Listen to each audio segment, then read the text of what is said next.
একটা positive environment এখানে থাকবে বলে মনে হচ্ছে না।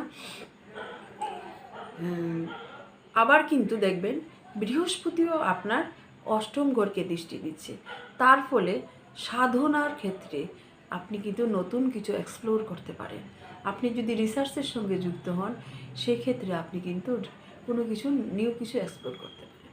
আবার আপনার অষ্টম হাউসে যেহেতু রাহু বসে আছে, সুতরাং রাহু মানে এখানে আপনি বিদেশ সূত্রে বিদেশি রাহু মানে আপনার বিজাতীয় তাদের সঙ্গে নতুন করে কোনো লেনদেন হওয়া, কোনো সম্পর্ক সৃষ্টি হওয়া বা ব্যবসায়িক সম্পর্ক হতে পারে, সেটাও কিন্তু দেখাচ্ছে।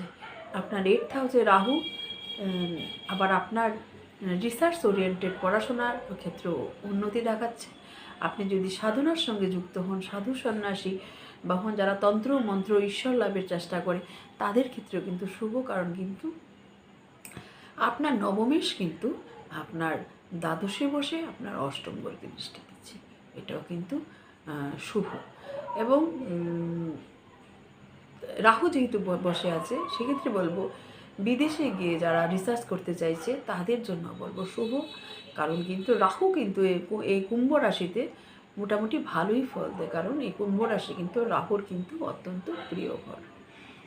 শনি আবার যেহেতু বক্রি হয়ে কুম্ভ রাশিতে আসছে 13 জুলাই থেকে, ওই সময় দেখবেন অনেক কিছু পুরানো জিনিস এর রিপিট হতে পারে এবং সেই রিপিটেশন কিন্তু আপনার জন্য লাভজনক প্রমাণিত হতে পারে। আপনার এতে আপনি কিন্তু লাভবান হতে পারেন, সেটাও কিন্তু দেখাচ্ছে। শনি এখানে এসে আপনার কিন্তু 6th হাউসকে দৃষ্টি দিচ্ছে, আবার বৃহস্পতিও কিন্তু আপনার 6th হাউসকে দৃষ্টি দিচ্ছে। সুতরাং আপনার ডেলি লাইফ এবং আপনার সার্ভিস লাইফের ক্ষেত্রে কিন্তু শুভ। এই শনি কিন্তু আপনাকে খুব একটা নেগেটিভ রেজাল্ট দেবে না বলে আশা করা যায়। সেই ক্ষেত্রে আপনার নতুন চাকরি প্রাপ্তির যোগ, কিংবা চাকরিতে প্রমোশন, কিংবা আপনার দৈনন্দিন জীবনযাত্রার মধ্যে একটা সুচিতা, একটা ডিসিপ্লিন চলে আসতে পারে। এই শনি বৃহস্পতির দৃষ্টি আপনার 6th হাউসে সেটা কিন্তু করতে পারে। বৃহস্পতি কিন্তু নিজের ঘরকে দৃষ্টি দিচ্ছে, এটা কিন্তু বলা যায় শুভ। সে কিন্তু আপনার বর্তমানে আপনার দ্বাদশে বসে সে আপনার 6th হাউসকে দৃষ্টি দিচ্ছে।